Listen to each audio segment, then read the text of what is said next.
ನಾನಿದ್ದೇನೆ, ಬಿಡುವುದಿಲ್ಲ. ನಾನು ಸ್ವತಂತ್ರವಾಗಿ ಬಂದಿದ್ದು ಇವರ ಜೊತೆ. ಇವತ್ತು ಇವರೇನು ಹೇಳಿಲ್ಲ ನನಗೆ, ನಾನು ಫೋನ್ ಮಾಡಿ ಹೇಳಿದ್ದು ನಾನು ಬರ್ತೀನಿ ಅಂತ ಹೇಳಿ.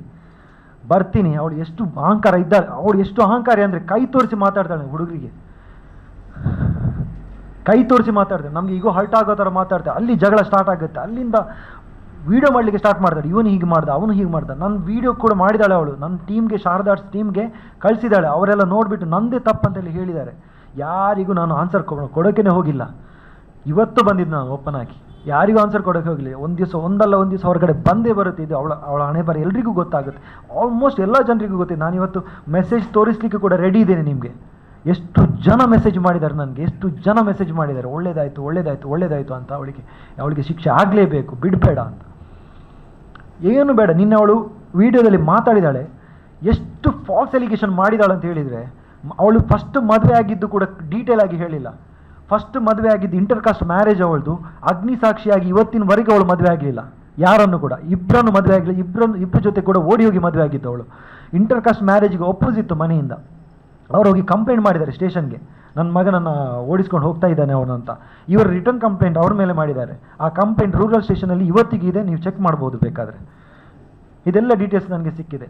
ಅಷ್ಟು ಬೇಡ. ನಾನು ಮುಂಬೈಗೆ ಹೋದ್ಮೇಲೆ ನನಗೆ ಮಹಿಳಾ ಆಯೋಗದಿಂದ ಕಾಲ್ ಬರುತ್ತೆ. ನನ್ನ ಸೇಮ್ ನಂಬರ್ಗೆ ಕಾಲ್ ಬರುತ್ತೆ ಮಹಿಳಾ ಆಯೋಗದಿಂದ.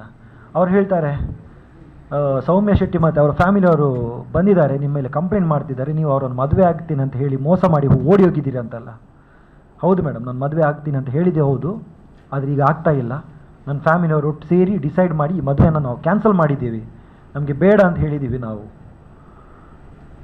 ಅವರು ಹೇಳ್ತಾರೆ ಒಳ್ಳೇದಾಯಿತು ಅಂತ. ಒಳ್ಳೇದಾಯಿತು. ಅವರು ನನಗೆ ಪರ್ಮಿಷನ್ ಕೊಟ್ಟರೆ, ಅವ್ರ ಹೆಸರನ್ನು ಹೇಳ್ತೀನಿ ನಾನು ನೆಕ್ಸ್ಟ್ ಯಾರಂತ ಹೇಳಿ.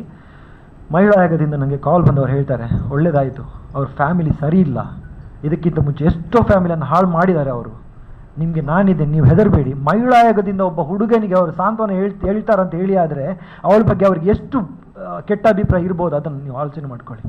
ಅವ್ರು ಹೇಳ್ತಾರೆ ನಿನಗೆ ನಾನಿದ್ದೇನೆ ಅಂತ. ಒಂದು ಮಾತು ಹೇಳ್ತಾರೆ ಆವಾಗ ಅವರು. ಈಗ ಮಹಿಳೆಯರಿಗೆ ಪ್ರಾಬ್ಲಮ್ ಆದರೆ, ಏನಾದರೂ ಟೆನ್ಷನ್ ಆದರೆ, ಅವ್ರಿಗೆ ಪ್ರಾಬ್ಲಮ್ ಆದರೆ, ತೊಂದರೆ ಆದರೆ, ಯಾರು ಅನ್ಯಾಯ ಮಾಡಿದರೆ ಅವರಿಗೆ ಕಂಪ್ಲೇಂಟ್ ಕೊಡಲಿಕ್ಕೆ ಮಹಿಳಾ ಆಯೋಗ ಇದೆ. ನಿಮ್ಮಂಥ ಹುಡುಗರಿಗೆ ಯಾರಿದ್ದಾರೆ?